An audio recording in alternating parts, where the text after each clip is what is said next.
Terrific. Thank you so much. I'd like to say welcome to all of you here in the Department of Psychiatry to our Grand Round session for today.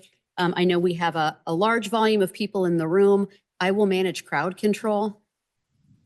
It's very funny to people in the room, but I know we have folks who are on Zoom as well. My job is to start with a little bit of housekeeping, and then I will go ahead and introduce today's speaker. We're very, very lucky to have him with us today. By way of housekeeping, I'd like to first remind you that we welcome your questions and comments throughout the course of the session. If you're in the room, I would encourage you just to jot those down and save them for the moderated Q&A at the end.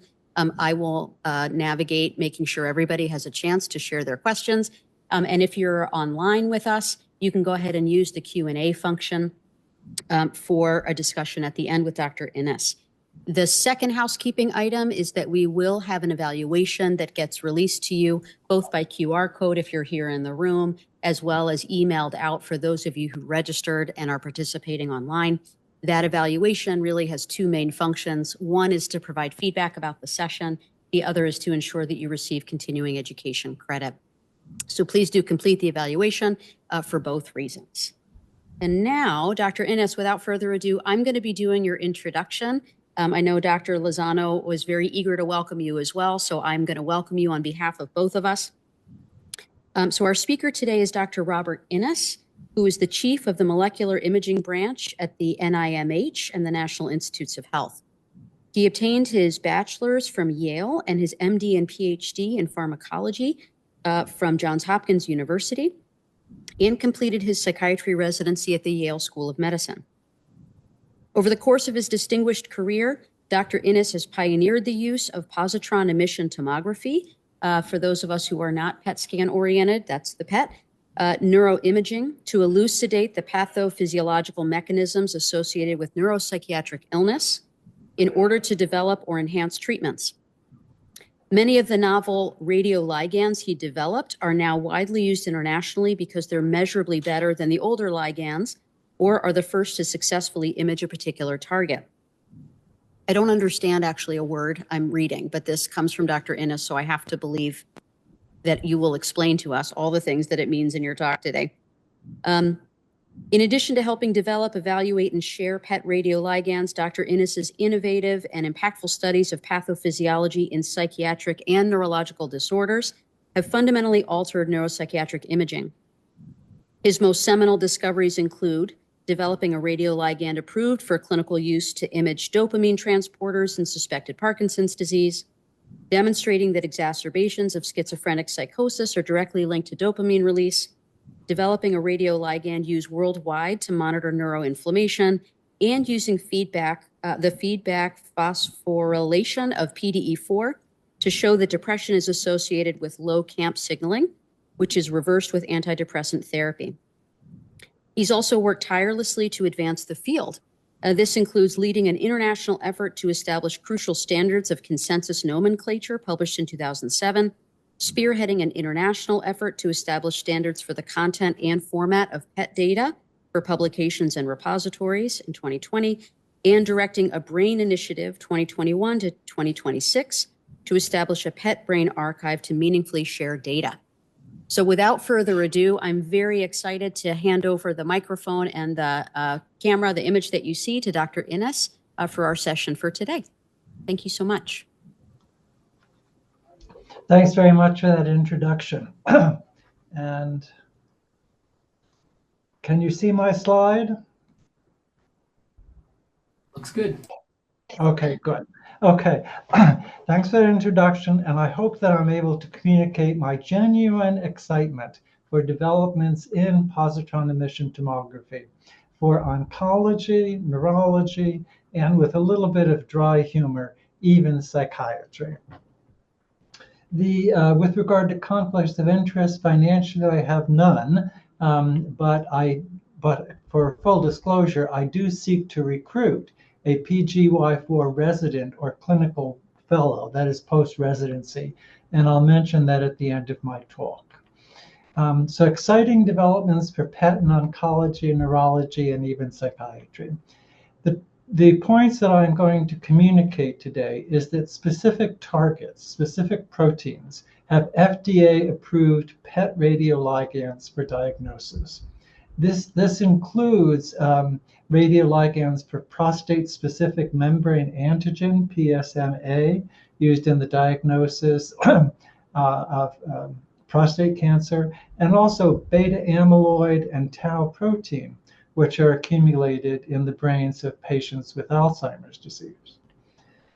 These targets are linked to therapies, for example, radiotherapy in prostate cancer via a theranostic agent, which I'll explain. You use one radionuclide to diagnose it and another to treat it. And they can be used to select dementia patients for anti-amyloid therapy. The question that I'm going to ask you to consider and then come back to at the end of the talk are these developments and approvals in oncology and neurology models for what we should do in psychiatry to use PET. So with regard to oncology, as mentioned, prostate-specific membrane antigen, PSMA, is a transmembrane carboxypeptidase, and it's highly expressed on prostate-specific cancer cells. Expression of PSMA has been identified in more than 95% of PCA tumors, and there's a direct correlation between PSMA expression levels and tumor aggressiveness, disease recurrence, and time to progression. This is an example of a radioligand, an F18 labeled PET radioligand, clinically approved, and this shows the uptake of radioactivity in various organs of the body. This is a picture of someone who has a prostate cancer and metastatic in the lymph nodes on the right side of this image. So this is really helped to revolutionize diagnosis and treatment in prostate cancer. It's also been linked to therapy in what's called a theranostic agent. A theranostic is a combination drug that you get via different radionuclides. So the diagnostic component is the PET ligand to localize the tumor. And the therapeutic component is using a radionuclide that deposits cytotoxic radiation to the adjacent tumor or its metastases. An example of a diagnostic agent was F18 PSMA. I just showed that to you. The F18 positron, which is a beta plus, annihilates with an electron. It generates two high energy gamma rays, most of which pass through the body and are detected by the PET camera. So this is how PET works. The therapeutic component is using lutetium-177 rather than 18 fluoride. It emits a high energy beta that is cytotoxic and kills the tumor. So here's a very dramatic example of the lutetium PSMA treatment. This is an FDA-approved treatment.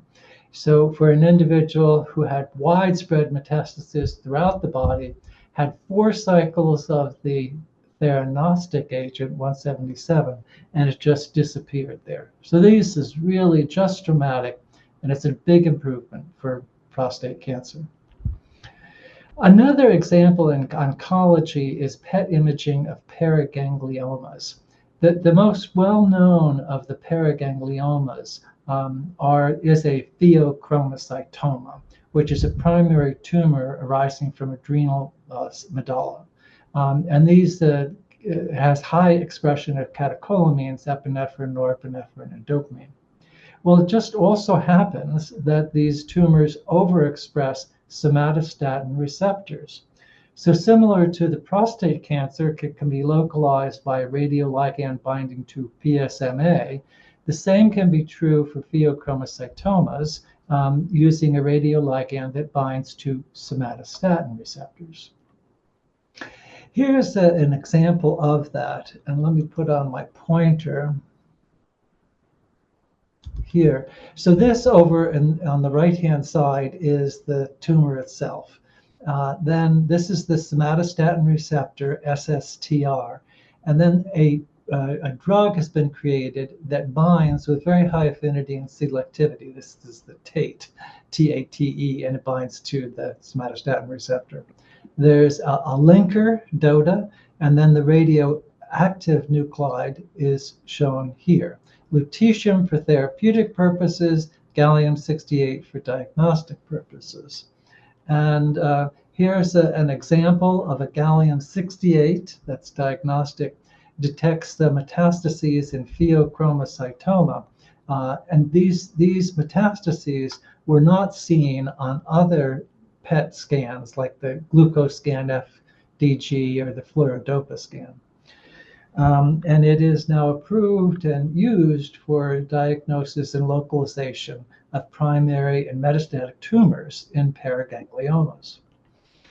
Okay, so there's been dramatic changes in PET in the past 10 to 15 years in oncology. Well, how about neurology?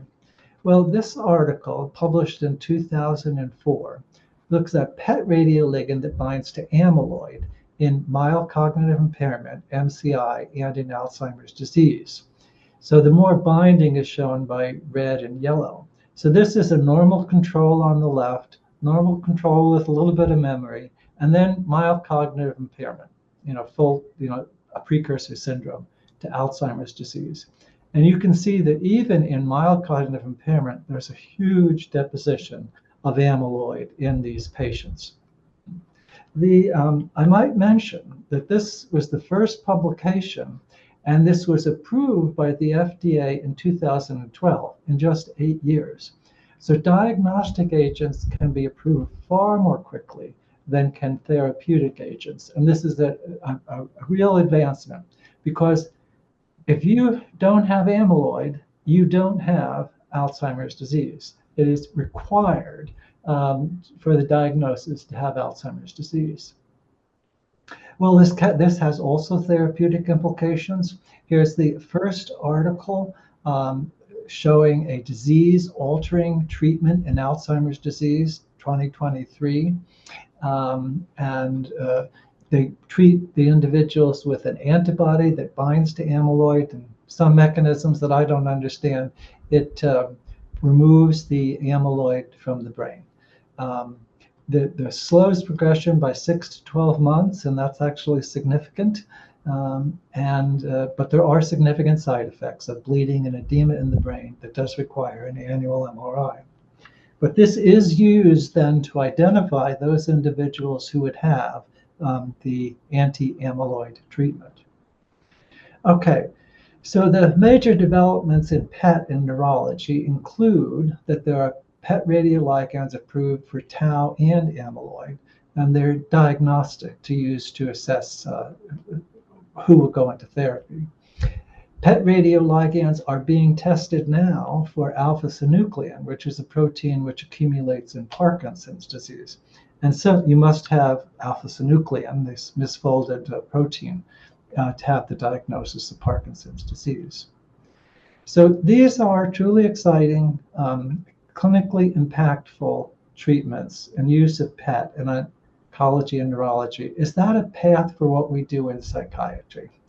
Well, I'm going to ask you to keep that question in mind, and I'm going to come back to it at the end of the talk. Okay, the first portion of my talk about my research, and sort of psychiatrically oriented, is PET imaging of cyclic AMP activity. Cyclic AMP is a ubiquitous second messenger in cells of the body. And phosphodiesterase 4, PDE4, is the primary enzyme in brain to metabolize cyclic AMP. In the brain, there are 4 different subtypes, A, B, C, and D. PDE4B and PDE4D are the most studied. And it is known that inhibition of PDE4B has antidepressant-like effects in rats. And inhibition of PDE4D, as in David, is pro-cognitive. So studies were done by my group years ago using a PET radioligand, C11 radioligand, C11 labeled Rolipram, that binds to all 4 subtypes. And we use it as an indirect biomarker of cyclic AMP activity. So the more roloprem binding, the more cyclic AMP. And what we found is that the radioligand binding of cyclic AMP activity is decreased in depression, and it is increased or normalized after 2 months of SSRI treatment. Also, I'll talk about PDE4B, radioligand that we developed, and this is known to be elevated in peripheral inflammation, and its inhibition is anti-inflammatory in the periphery. Maybe it would be anti-inflammatory in the brain too. Okay, so here's a diagram of a cyclic AMP imaging cascade. As just an example, serotonin and norepinephrine can interact with adrenergic receptors and then a G protein coupled receptor, GS, to stimulate adenylate cyclase, make cyclic AMP. Cyclic AMP activates PKA, protein kinase A, it phosphorylates CREB, and has many different effects. The actions of cyclic AMP are terminated by the enzyme PDE4, which metabolizes cyclic AMP. So the second messenger signal is terminated by an enzyme that metabolizes cyclic AMP. And what we did is made a radioligand, C11 labeled roloprem, which binds with high affinity to PDE4, all 4 subtypes, PDE4. But we use it as an indirect measure of cyclic AMP activity. Because increased cyclic AMP activates PKA, as I mentioned, but it also turns out that PKA phosphorylates PDE4 and increases its activity. So this is a feedback inhibition. Increased cyclic AMP activates the enzyme that metabolizes cyclic AMP. So it activates the enzyme and increases roloprem affinity about 10-fold. So we think that increased binding is associated with increased cyclic AMP activity.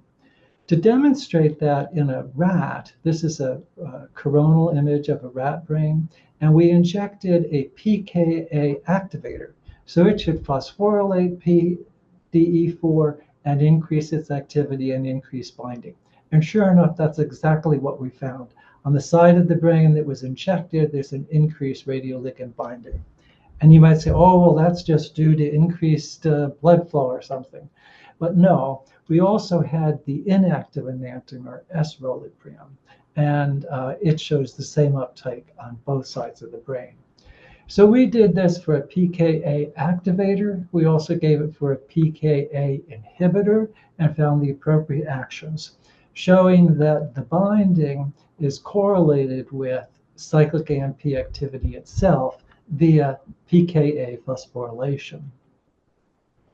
So phosphorylation of PDE4 increases the enzyme activity and also roloprem's inhibitory potency. As mentioned, local injections to increase or decrease the activity of PKA have the expected effects on roloprem binding. This is a feedback mechanism such that cyclic AMP stimulates PKA phosphorylation of PDE4, which increases activity and thereby metabolizes cyclic AMP. We measured the density and affinity of PDE4 in rats, both in vivo with PET and in vitro, that is postmortem. And what we found is that the affinity of the radioligand is decreased 5-fold after death, immediately after death. And that is consistent with the rapid dephosphorylation of PDE4.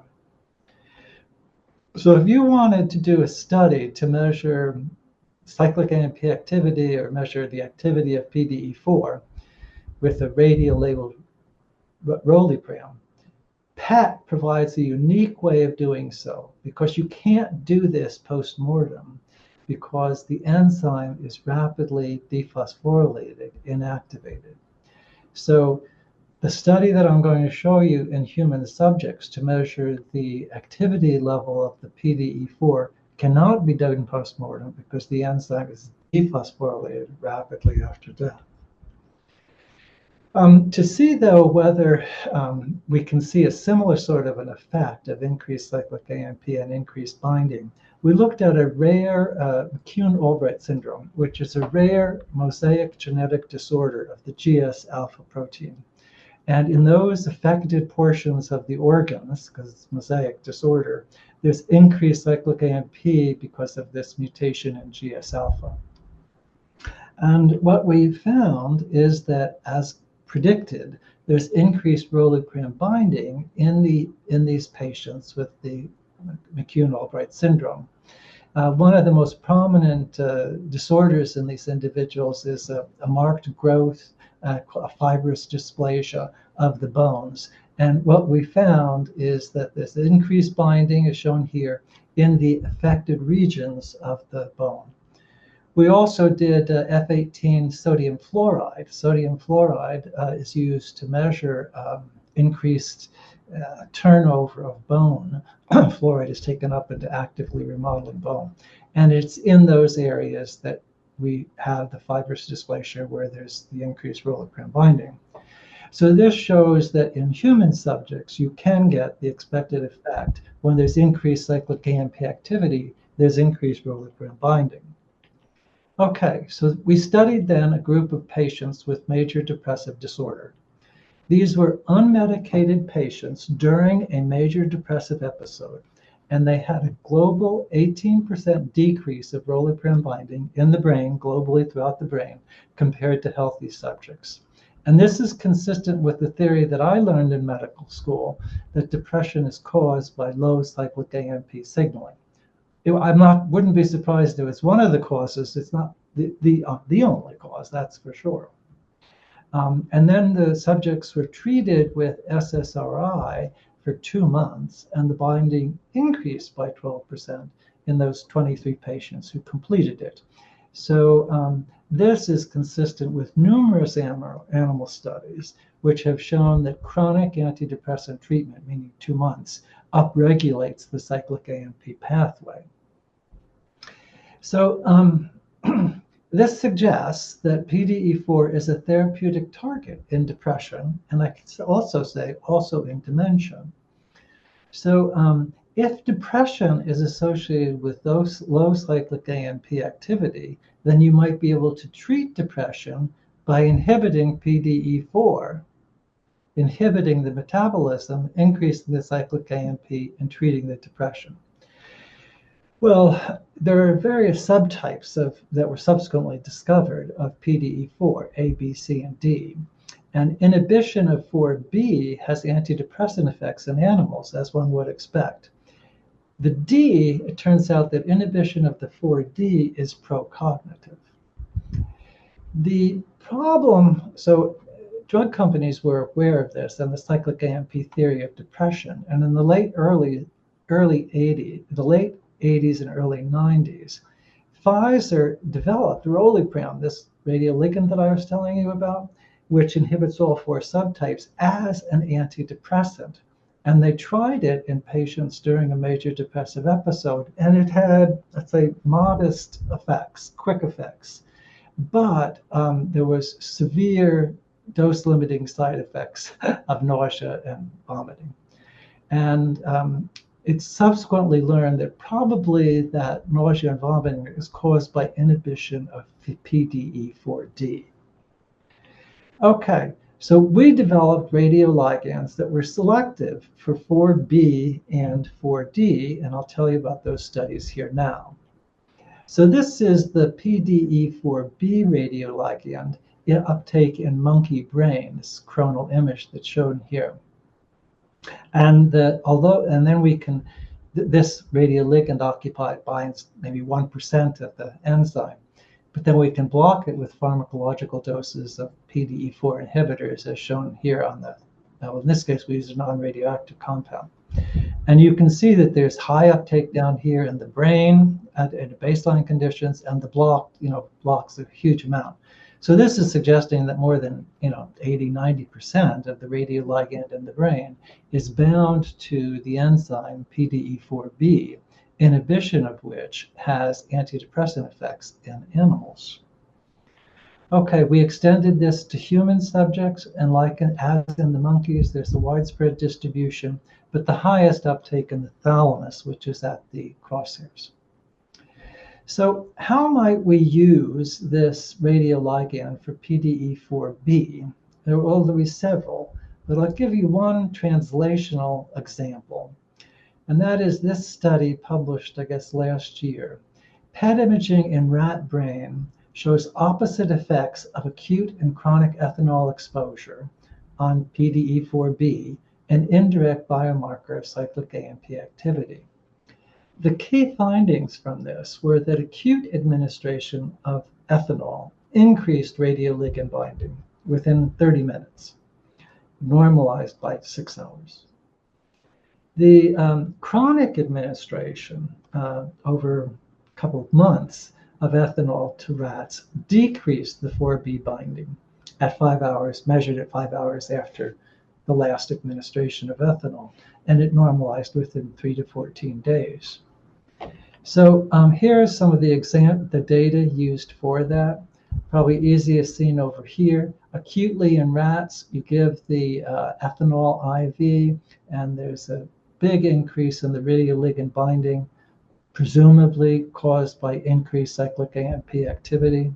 This looks at the time course on it over here. So it's increased within a half an hour of taking a drink. And these concentrations were appropriate. The ethanol concentrations were appropriate for that in humans for inebriation. And it was normalized by 6 or 24 hours, so they sobered up by the next day. In the case of chronic alcohol administration, so we have the dependent animals here, this is a rat, and a non-dependent control that didn't have the ethanol. And you can see that there's a significant decrease in the binding, consistent with low cyclic AMP activity after chronic and alcohol use disorder. Okay, the summary of the effects are the acute administration increased the binding. This is consistent with numerous studies going back to the 70s that cite that the ethanol causes an increase in cyclic AMP, pKa phosphorylation, and radioligand affinity. Chronic administration decreased the 4B binding at 5 hours after the last drink. This is consistent with the idea that chronic ethanol decreases cyclic AMP activity, pKa phosphorylation, and radioligand affinity.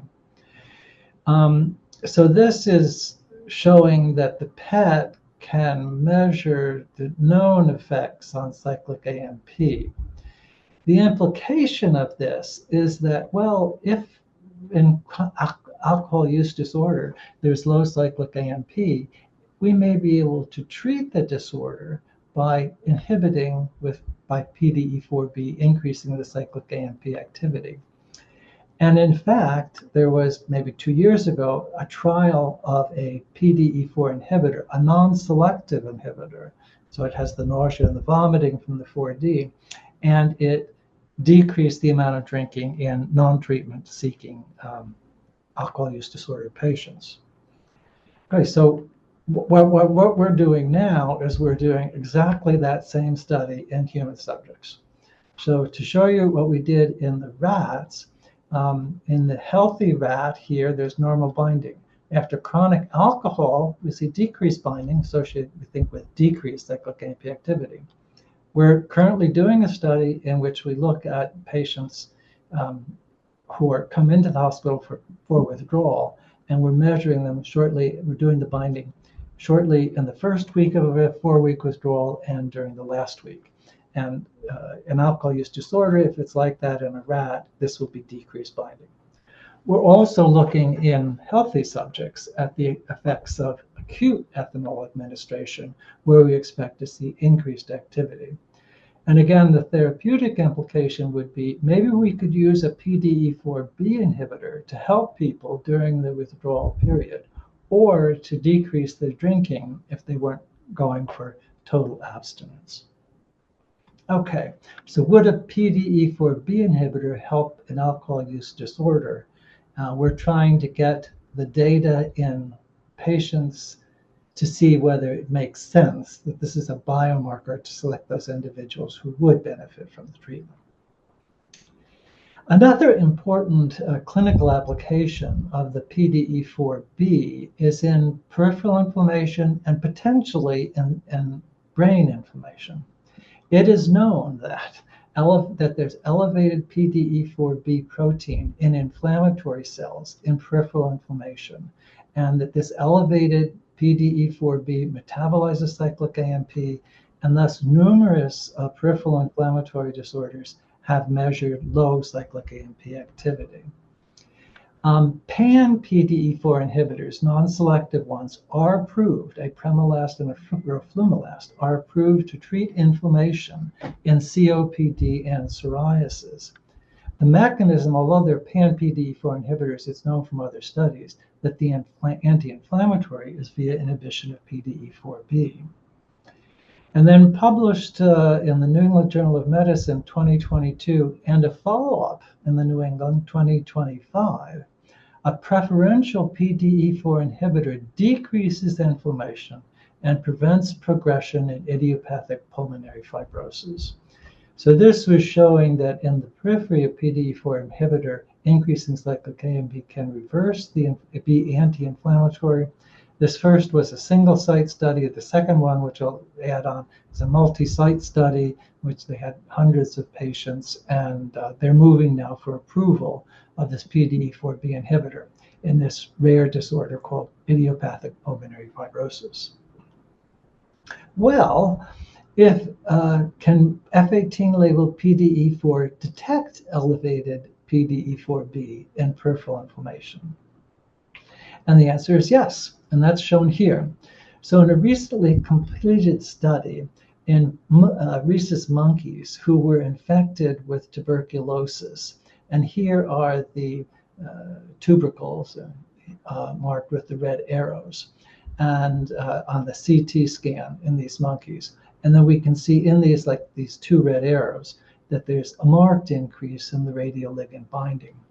So the PDE4B is increased, the PET can measure that increase, and then they would be the background for using potentially a PDE4B inhibitor to inhibit it, and inhibit enzyme increased cyclic AMP.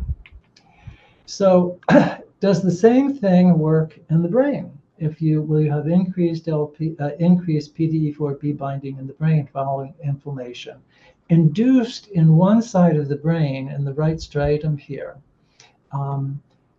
with injection of an inflammagen, lipopolysaccharide. This is a inflammagen from bacterial cell wall. And you can see that it does increase the uptake on day 1, and it returns to normal on day 8. So it goes up quickly and comes down quickly, and it can detect inflammation. Looked at when we killed the animals and looked at the increase, measured it.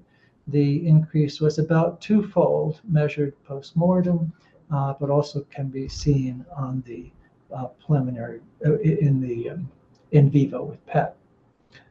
Okay, so we've actually shown now that not only does LPS, but amyloid is another potent inflammagen. Both LPS and amyloid increase the PDE4B. So we are looking at the levels of PDE4B in patients with depression during a major depressive episode, because there's fairly strong evidence that there's inflammation in the brain of patients during a major depressive episode, at least in some subset of them. Now we're looking at it also in Alzheimer's disease. So these are some of the ways that we can use the PDE4B radioligand. The PDE4D radioligand, inhibition of 4D, increases cognitive performance. And we've developed a radioligand, evaluating it and analogs of it in human subjects. This is the image in a monkey. We can have uptake. It's much more in the cortex than subcortical regions, and it can be blocked. And we're looking at this now in human subjects and to develop a good radioligand for that. Just to make sure to emphasize this point, there's a differential localization of 4B and 4D. 4D, as mentioned, is primarily in the neocortex. I mean, it's in all areas of the brain. 4B is highest in the thalamus. Okay. So, well, how are we going to be, or are we using these radioligands in psychiatric disorders? Well, we previously found that the PDE4 pan inhibitor, Rolipram, was decreased in major depressive disorder. So now we have a radioligand for 4B and 4D. We are scanning these individuals, and is there an increase of 4B or 4D or both of them? We're sort of hoping or thinking that it could be selective to 4B, and that those individuals who have the greatest increase in 4B would be the ones who would be preferentially treated with the 4B inhibitor, which are under development now. Okay, so that's the first portion of my talk, looking at phosphodiesterase 4B and 4D as indirect biomarkers of cyclic AMP activity, and also with regard to 4B, at least, markers of inflammation. The second part of the talk is looking at more classical inflammatory markers, the cyclooxygenases, COX-1 and COX-2. In this I'm going to talk about in the periphery first. COX-1 and COX-2 convert arachidonic acid to PGH2, prostaglandin H2, which is a common process, which is a precursor to numerous prostanoids. And in the periphery, there's a marked increase of COX-2 in the myeloid cells associated with inflammation. The COX-1 is associated with homeostasis, maintaining the proper pH, etc. In the brain, the situation is almost reversed, at least with regard to the inflammatory portion. So the highest amount of COX-2 is in microglia, which correspond to macrophages in the periphery. And COX-2, the highest density, is actually in neurons, and it has an unknown function. So we developed a radioligand for COX-1 that is highly specific and potent. This shows the body distribution in a monkey. So there's high uptake, and the highest uptake in the spleen, the kidney, the GI tract, the brain. If you block that uptake, you can see a blockade in all areas of the distribution of COX-1. COX-1 is present at high concentrations under normal conditions. COX-2 is low concentrations. It only is elevated with inflammation. We've looked at COX-1 in the blockade in human subjects. It's easiest to look at the spleen here. The spleen has the highest amount of COX-1, and you can see that it's blocked by ketoprofen. Ketoprofen is a highly potent and selective COX-1 inhibitor, but minimally affected by celecoxib. And we can study this with various concentrations, which we have done. So, for example, we've looked at the blockade in healthy subjects of the spleen uptake by ketoprofen versus celecoxib. These are the plasma concentrations. This plasma concentration is achieved with 75 milligrams of ketoprofen, which is the smallest available tablet of ketoprofen. In order to get these lower concentrations, we had to grind it up. And you get about 50% inhibition of binding in the spleen. This corresponds to an oral dose of only 1 to 2 milligrams. If you look at the ED50 for them, you can see that the in vivo IC50 for COX-1 is less than 0.25 nanomolar, or it's greater than that for celecoxib. Celecoxib, although it is COX-2 preferential, also has affinity for COX-1. We can quantify the uptake in the brain by measuring the arterial blood sample, the concentration of radioligand in arterial blood samples, and the brain uptake. To make this understandable for the brain uptake, you can see here that this is the hippocampus under baseline conditions, and then if you block it with ketoprofen, it goes down to this one here. So there's a significant blockade in the brain. You don't get that with celecoxib. The distribution of COX-1 in the brain, which is located heavily, but not exclusively, in microglia, the highest uptake is actually in the hippocampus for reasons that I don't understand, this region here. It can be blocked, as mentioned, with ketoprofen. There's also very high uptake in the occipital cortex. And another region that's high is the pericentral sulcus. So in this image, we have isolated the cortical rim, the gray matter in the cortex, and then sampled only the cortical rim gray matter here. And this would be the precentral sulcus, this is the postcentral sulcus, motor, sensory. And then we've inflated that into like a balloon. And you can see very clearly in this inflated image, there's a high uptake on the banks of the central sulcus. And when you blow it up, then you can see both of that. And again, for reasons that I don't understand, but this distribution is consistent with the distribution of the COX-1 mRNA. So COX-1 is highest in the hippocampus, occipital cortex, and the pericentral sulcus. It's blocked by ketoprofen. There's a high specific to background ratio for PET imaging, 2.7. It's good reliability, test-retest reliability of 0.84, and low test variability of only 6%.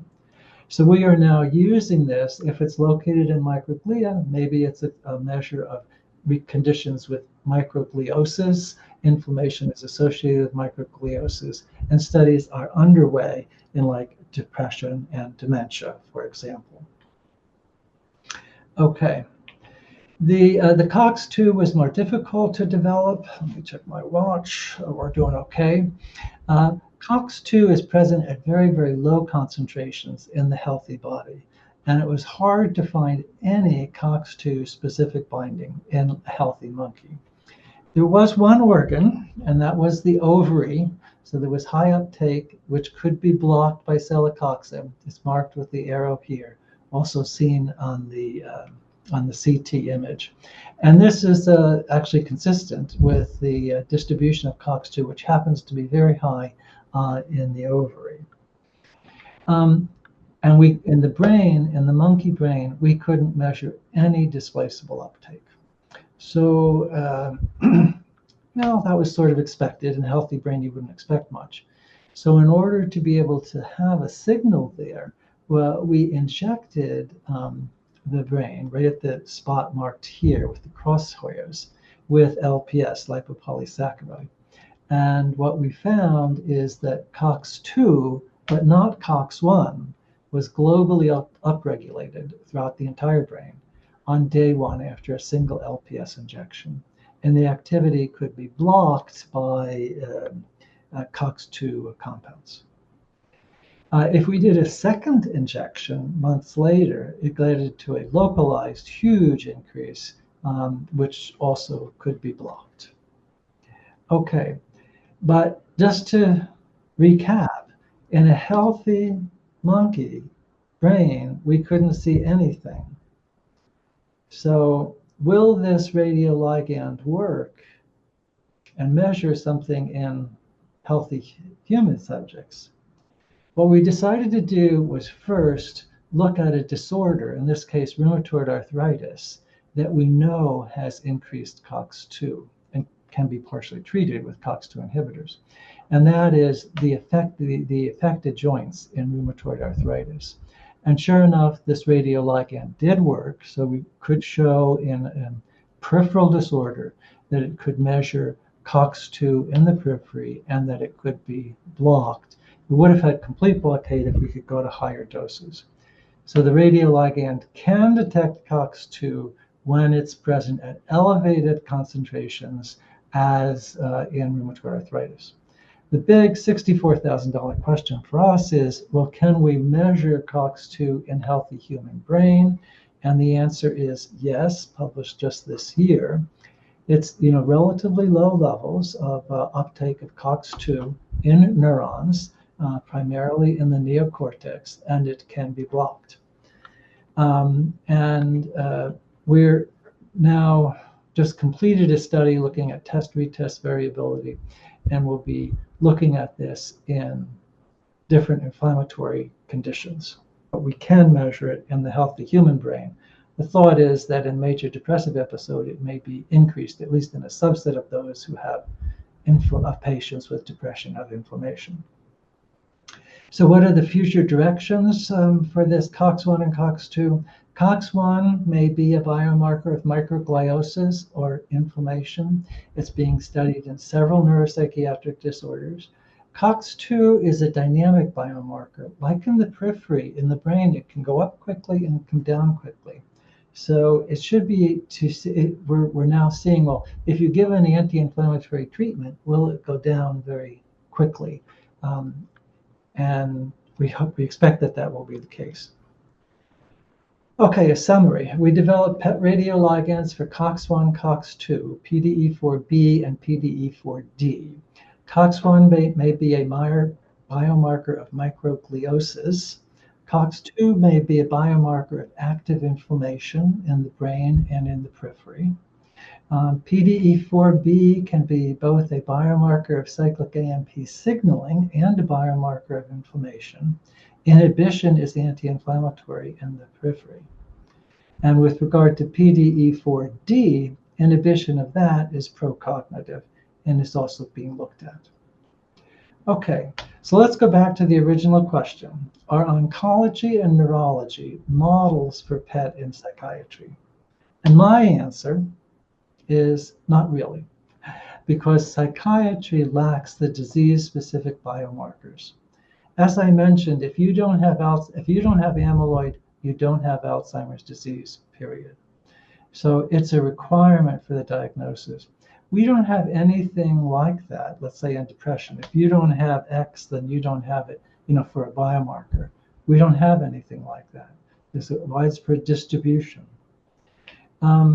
So how can PET be used in psychiatry? Well, it can be used to explore the pathophysiology directly in the brain. Instead of looking at inflammatory markers like in the periphery, like C-reactive protein, we can look at these purported ones for the brain directly in the brain and look at their distribution in patients versus controls. It may be used as part of precision medicine, which when I went to medical school was called patient stratification. It's trying to identify the subgroups who would have a preferentially positive response to the drug. So and that has been demonstrated in one study. I think it's a very important one, about 3 years ago, from University of Toronto. They imaged patients with depression with an inflammatory marker that I had developed called TSPO. And they found, as expected, this increased TSPO as a whole, group-wise, mean increase, statistically significant increase in the patient group compared to the controls. Then they treated them, quote, treated them with celecoxib, which is a COX-2 preferential inhibitor. The response was just mild to moderate, but it was limited almost exclusively to individuals who had increased inflammation at the baseline scan. So it's really suggesting that PET can be used for precision medicine to those most likely to be treated, have a positive effect with an anti-inflammatory treatment. I gave an example of that here. Well, would it be that if there is increased PDE4B in patients with depression, would that subgroup have a preferential response to a PDE4B inhibitor? And it also can be used to facilitate drug development, cyclic AMP signaling in a subset of patients with depression, trying different ways of increasing the cyclic AMP activity, and COXes as biomarkers of neuroinflammation. So we have collaborations with some drug companies in which they're trying to use these radioligands and use PET to help evaluate drugs which they have under development. Okay, so there's my talk. Now for my conflict of interest. My interest is I want to let people know that I am recruiting for either a PG4 resident, so National Institute of Mental Health has a creditable, a PGY4 resident, or a recent graduate of the residency program for a clinical fellowship. One thing I might point out is that the fellows may apply for an educational loan repayment program that provides up to $50,000 per year tax-free. And it's pretty easily obtained. And thank goodness they're doing that, because medical school is so expensive, college is so expensive. And in order to get people to come into, psychiatrists to come into research, they need some sort of a support, especially in loan repayment. For people who don't know, the National Institute of Mental Health has a large intramural research program that has both PGY4 and a clinical research fellowship program afterwards. Okay. I'll leave it at that and take questions. Thanks very much.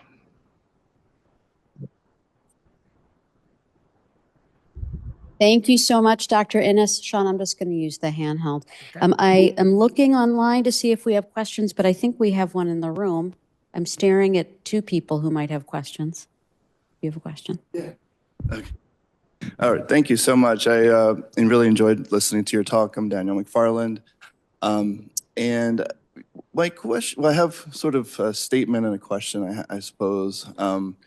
Maybe you could help clarify.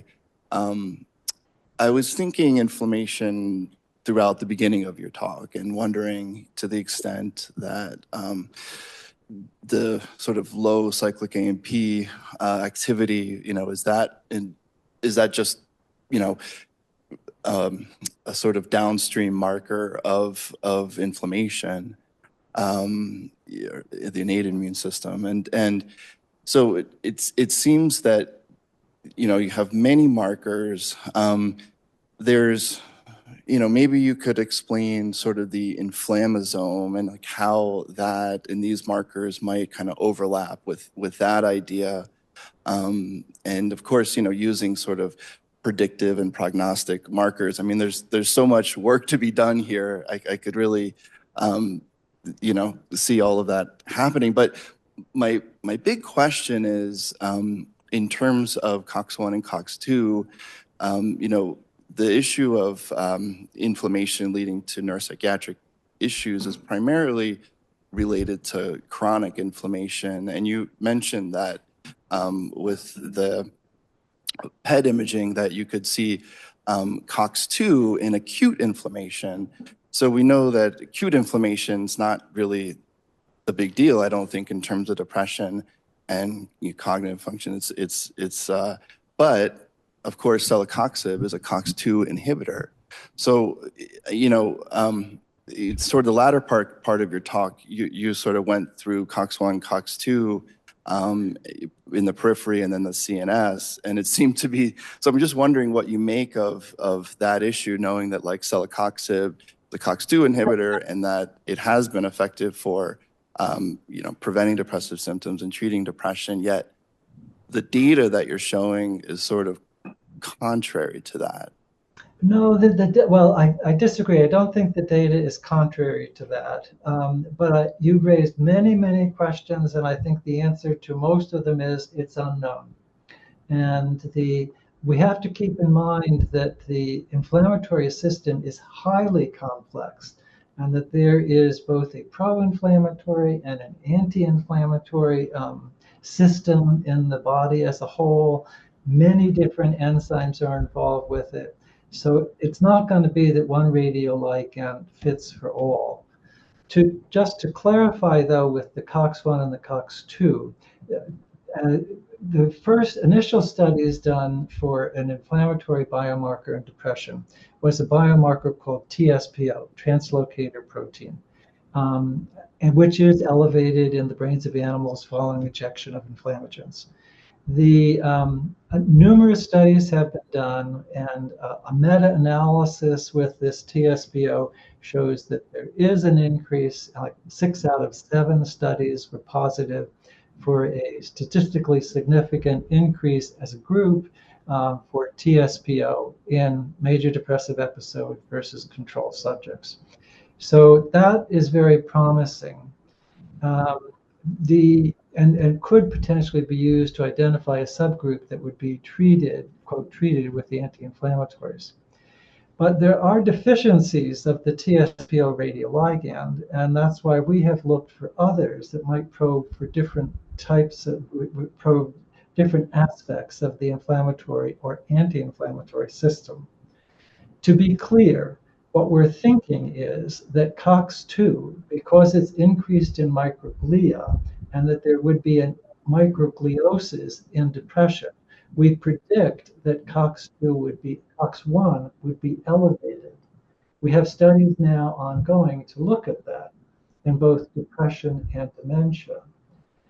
With regard to COX-2, we're thinking, but we need more data to show it. It's something that goes up rapidly and comes down rapidly and is reflecting an underlying inflammatory condition. The increase in the COX-1 may be causing the inflammation. So the increased COX-1 can lead to cytokines that are released both by microglia and by astroglia. So COX-1 is sort of more, in the model that we're putting together, part of the pathophysiological way. COX-2 is more sort of like a distant monitor on the neurons themselves, as whether they have been affected by cytokines. This is our model that we're going with, but it's only a model. Thank you so much. Can I just ask one follow-up question? If there's somebody else, we should try. What's that? If there's somebody else, I think that person. Yeah. Okay, I'll pass you on then. We don't have another question, Dr. Innis, but we are going to wind down just given the time. But I'm very grateful for the discussion, for the dialogue, for the future directions. I know there are some folks in the room who are taking particular note of looking at some of your suggested future directions. We may or may not have some recruits for your fellowship here in the room and watching online, but thank you so much. And I know Dr. Lozano had entered a question as well, which I'll send to you via email so the two of you can connect about that. But with that, I'll say thank you so much for joining us. Thank you all very much. Have a good day. Bye-bye.